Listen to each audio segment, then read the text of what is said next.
नमस्कार दोस्तों, आप लोग का स्वागत है हमारे यूट्यूब चैनल में। और जैसे कि आपको पता होगा कि हम लोगों ने क्राउन का जो है मॉडर्न इंडिया जो है शुरू किया था पढ़ना, है ना। मॉडर्न इंडिया शुरू किया था पढ़ना हम लोगों ने।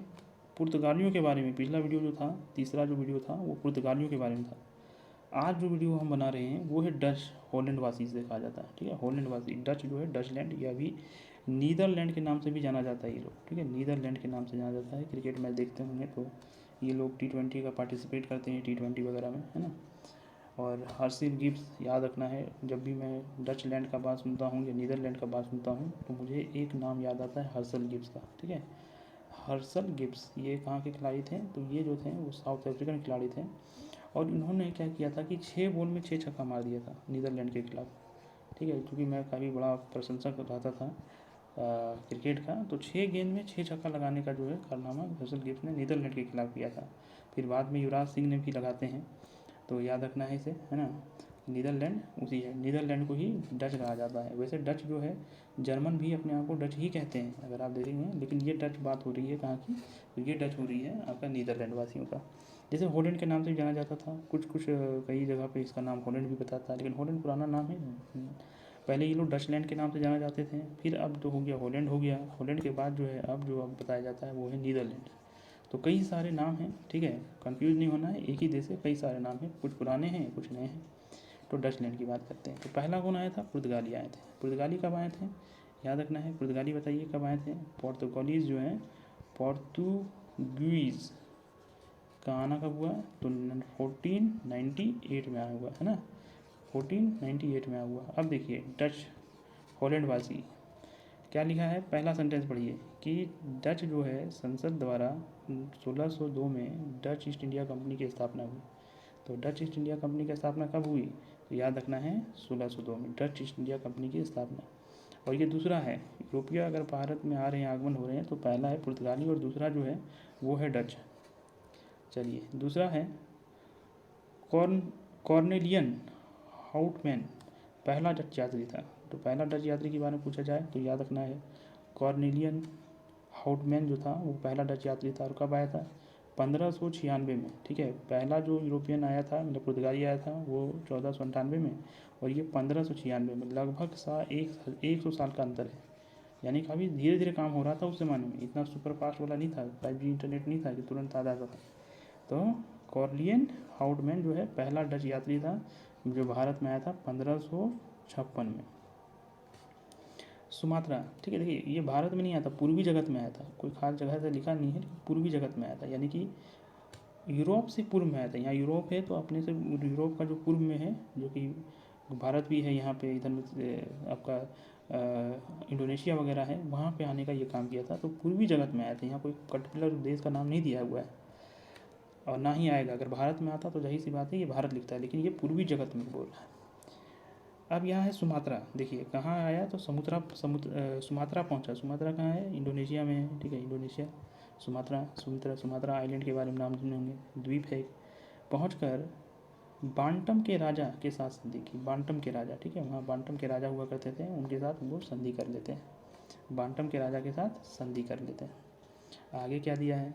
डच नौसेना नायक वादेर हैग, ठीक है, वादेर हैग। अब देखिए हैग जो है, आपको पता होना चाहिए कि नीदरलैंड में एक जगह है जिसका नाम है हैग, ठीक है, जिसका नाम है हैग। और ये हैग जो है, शायद मैंने गलत कुछ लिख दिया है, हैग का स्पेलिंग ये होगा हैग, ठीक है।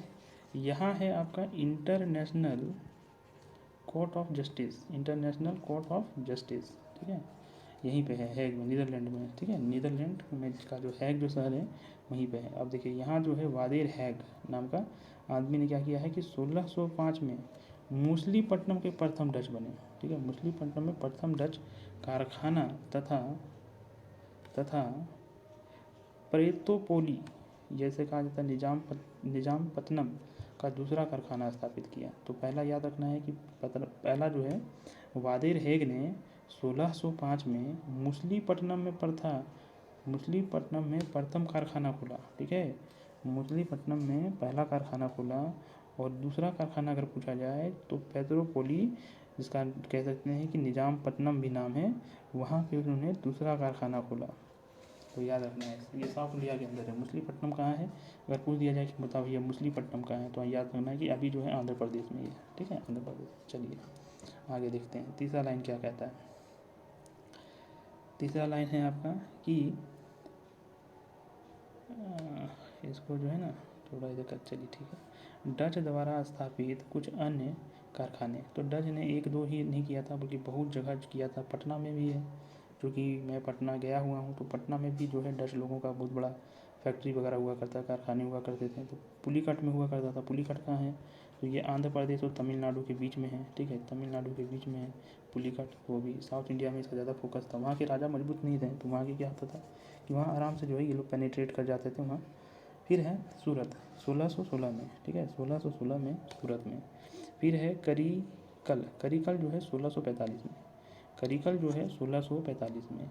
फिर है चिनसुरा, चिनसुरा, चिनसुरा जो है, चिनसुरा कितना हो रहा है, तो ये हो रहा है 1653। और कोचीन, कोचीन, ठीक है, कोचीन को देख लीजिए, कोचीन का कितना हो रहा है, तो कोचीन को जो हो रहा है ये हो रहा है 1663 में। तो इन जगहों पे बनाया था। अगर पुलिकट पूछे तो आपको बता देना है कि आंध्र प्रदेश में है, तमिलनाडु में है। सूरत तो आप जान ही रहे हैं, गुजरात में है। करिकल पूछे तो करिकल कहाँ है, तो करिकल आपको याद रखना है कि ये भी है साउथ इंडिया में है। ठीक है, ऐसा नाम याद नहीं आ रहा, लेकिन ये साउथ इंडिया में ही है। चिंसूरा जो है ये कलकत्ता में है, बंगाल का एरिया है चिंसूरा। कोचीन जो है, कोचीन तो आपको पता ही है केरल के अंदर है। तो इस तरह से क्या है इन्होंने बराबर, लेकिन इतना आपको डिटेल से नहीं जानना, बस यही जानना है कि पहला कहाँ हुआ है, मछलीपट्टनम में, है ना। ठीक है, ये सब याद रहता है तो अच्छी बात है, नहीं तो आगे हम लोग बढ़ते हैं, अगला देखते हैं। अगला है पुलिकट में डच कारखाना। ठीक है, पुलिकट में क्या किया है, पुलिकट में डच कारखाना को ग्रेट गैल्ट्रिया का किला। ठीक है, गैल्ट्रिया का किला अगर पता जाए कि गैल्ट्रिया का किला जो है पुलिकट में डच कारखाने को गैल्ट्रिया का किला तथा चिंसूरा का, चिंसूरा कहाँ है, हुगली में, जैसे बताया था कि बंगाल के एरिया में, हुगली में डच को गुस्ताबूस फोर्ट, बंगाल में पिपली में पहली डच तथा किले फैक्ट्री स्थापित किए, लेकिन शीघ्र ही बालासोर स्थानांतरित कर लिया। बालासोर कहाँ है, तो ये उड़ीसा में है। अलग अलग जगह पे देखिए, थोड़ा हम इसको मैप में चले जाते हैं तो वहाँ ज़्यादा हमको समझ में आएगा। देखिए यहाँ बालासोर कहाँ है, ये उड़ीसा के पास है। ठीक है, उड़ीसा, आज का उड़ीसा जहाँ है वहाँ पे आपको ये बालासोर देखने को मिलेगा।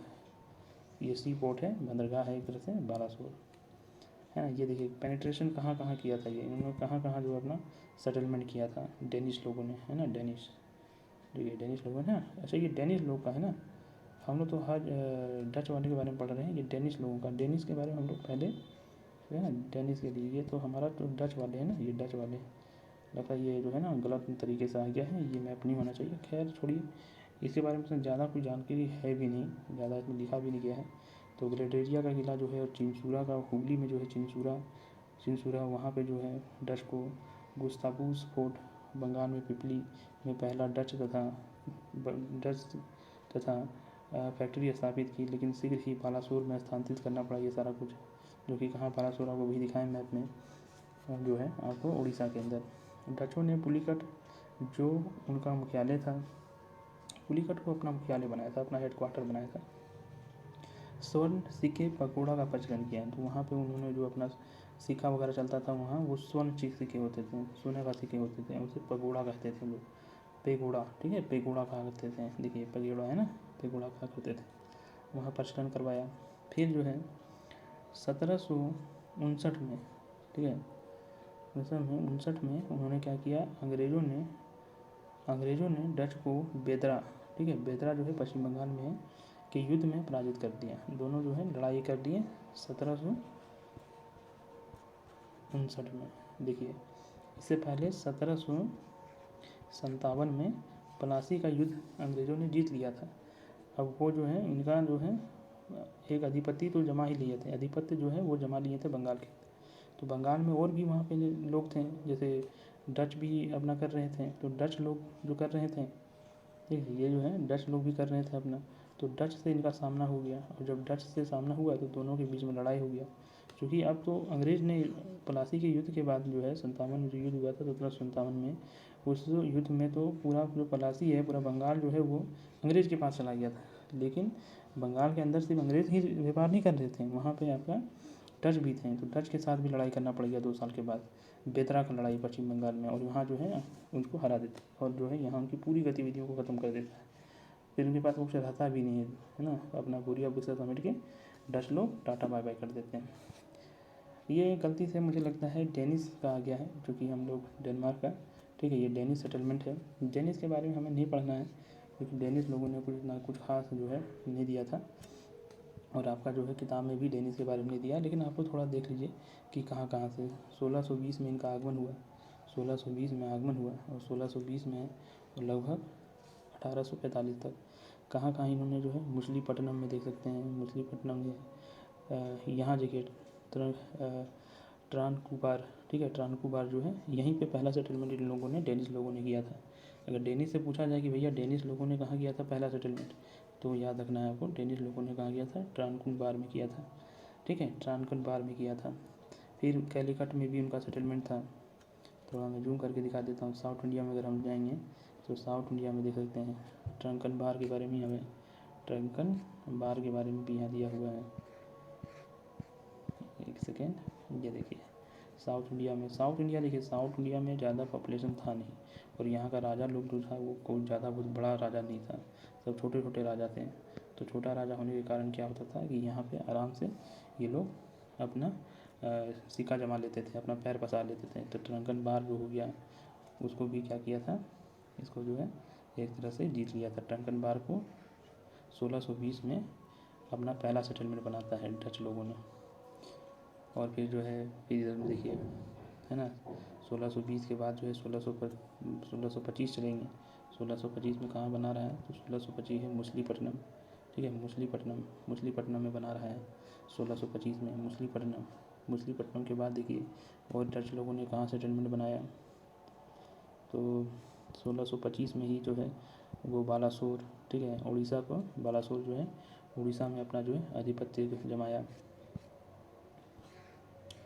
जो है उड़ीसा में अपना आधिपत्य जमाया। देखिए ये बालासोर है ना, बालासोर जो है ये उड़ीसा के अंदर है। तो इस तरह से कई सारे इन्होंने क्या किया, फैक्ट्री बनाया। देखिए यहाँ पे श्री रामपुर हो गया बंगाल का, ठीक है, श्री रामपुर, कोलकाता से कोई होंगे तो जानते होंगे कि श्री रामपुर कहाँ है, ठीक है, श्री रामपुर में उन्होंने क्या किया, बनाया। पिपली, देखिए पिपली है, पिपली इसको कहा जा रहा है, ठीक है, क्या है, डेनेमार्क नागौर जो है, ये जो है इन्होंने शायद शहर को ना बनाया था अपने ही थोड़ा नाम टाइप में आए। और देखिए यहाँ पे निकोबार आइलैंड वगैरह को भी इन्होंने बनाया था सेटलमेंट। कैलीकट में बनाया हुआ था इनका सेटलमेंट था, कैलीकट के अंदर देखिए, है ना, कैलीकट के अंदर ये बनाया हुआ है, कैलीकट के अंदर ओडिवेटोर, ये कुछ नया नया नाम दिखाई दे रहा है। तो इन सभी में है, लेकिन आपको याद रखना है कि अगर पूछा जाए डचों ने पहला सेटलमेंट तो ट्रंकन बार में किया था। तो बस इतना ही है। डच के बारे में भी हम लोग देख लिए हल्का सा। वैसे किताब में तो डच के बारे में नहीं दिया हुआ है, सॉरी डेनिस के बारे में नहीं दिया है, ये डेनिस सेटलमेंट के बारे में था। ये जो पूरा मैप जो था वो डेनिस सेटलमेंट के बारे में था, लेकिन हम लोगों ने डच को हम लोग पढ़ रहे थे, और डेनिस के बारे में आपकी किताब में ज़्यादा कुछ दिया नहीं है, एक भी लाइन लिखा नहीं डच के बारे में। तो इस तरह से क्या होता है कि यहाँ ख़त्म हो जाता है डच के बारे में जितना भी जानकारी था आपका क्राउन के अंदर, वो सारा चीज़ जो है हम लोगों यहाँ पे डील कर दिए हैं, है ना, सारा कुछ जो है हम लोगों ने यहाँ पे डील कर दिया है। आगे क्या होगा, आगे जो है अंग्रेज़ शायद आने वाले हैं हम लोग पास, अंग्रेज़ के बारे में हम लोग पढ़ेंगे, अंग्रेज़ का इतिहास के बारे में पढ़ेंगे। तो बने रहिए हमारी वीडियो के साथ। ये चौथा वीडियो है, अगला जो आएगा वो 5वां वीडियो होगा, और इससे पहले 3 और वीडियो हो चुका है।